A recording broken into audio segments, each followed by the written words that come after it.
So Star Wars The Rise of Skywalker had a big drop again. It isn't as big as the previous weekends, but Star Wars The Rise of Skywalker is dropping like The Last Jedi now. The Last Jedi dropped like this as well. So if you look at the box office performance of The Rise of Skywalker, which still hasn't passed The Last Jedi, because The Last Jedi is now going into its holiday grosses, so now The Last Jedi will be getting its benefits from the holiday gross.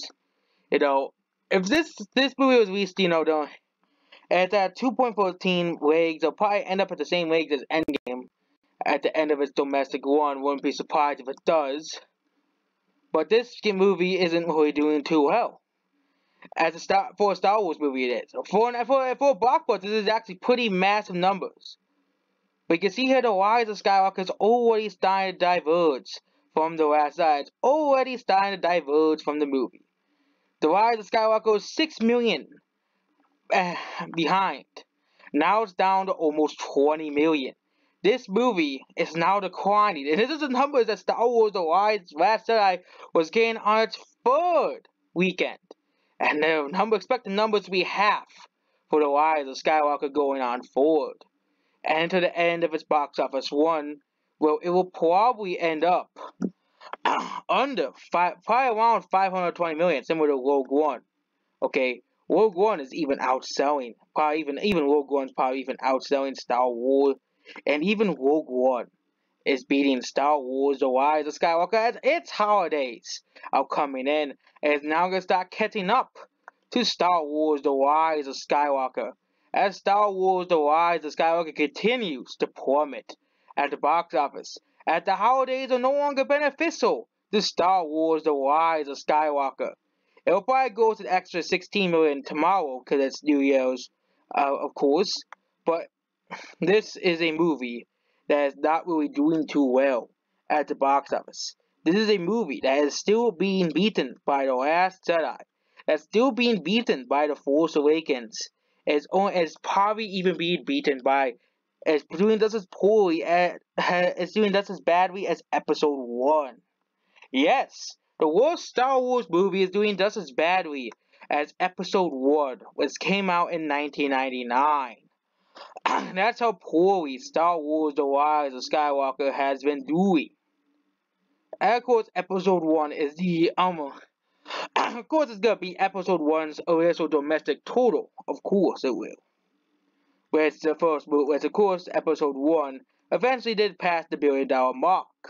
So that means this movie could go between Episode 1 and Rogue One, which is pretty dire for the Star Wars franchise.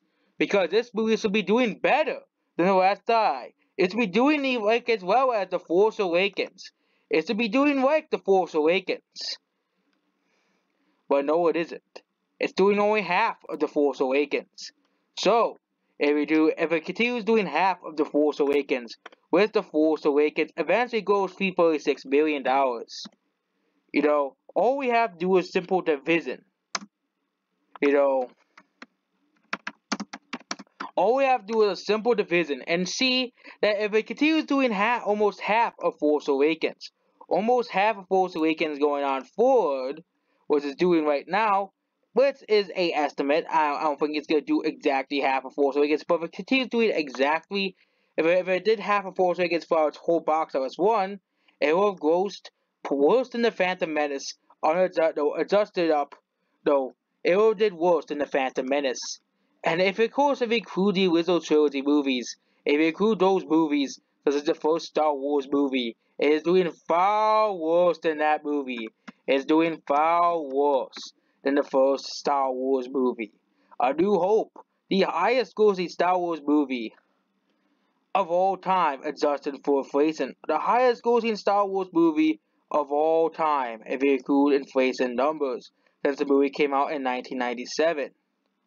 The movie eventually went on to gross $1 billion at the domestic box office, and opened.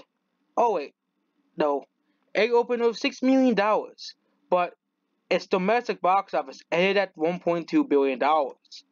And you can see here Episode 4 had way better legs than Star Wars: The Rise of Skywalker, and probably won't even beat Episode 4. It probably won't even be Episode 5. The world showing of the original trilogy. It probably won't even be Episode 5, The Empire Strikes Back, which is something that The Last Jedi could do.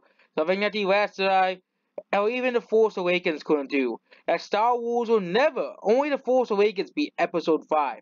Something that Disney Star Wars will never beat is the original trilogy, which made far more money if you adjust it for inflation than the sequel trilogy. It made far more money adjusted for inflation. And it's just not even funny. The episode 4, A New Hope, made $3.1 billion adjusted for inflation. Episode 5 grossed $1.8 billion adjusted for inflation. That's how much money these movies made. And it includes Return of the Jedi, which is considered the black sheep of the Star Wars movies. Of the original trilogy, even that movie is ahead of The Rise of Skywalker that the original trilogy, even The Return of the Jedi, beat, though it still was more successful. Will be more successful than both The Last Jedi and both The Rise of Skywalker probably combined. No, not combined, probably both of them. And currently, Episode 1 4 will still be beating The Last Jedi and The Rise of Skywalker worldwide, probably combined, for all of history. And all these movies opening is far less feeders. And the original trilogy, even the worst grossing of the original trilogy, has still did better than The Last Jedi. Still did better than The Last Jedi here. And this is Return of the Jedi, and of course it beat the awful Last Jedi for once and for all.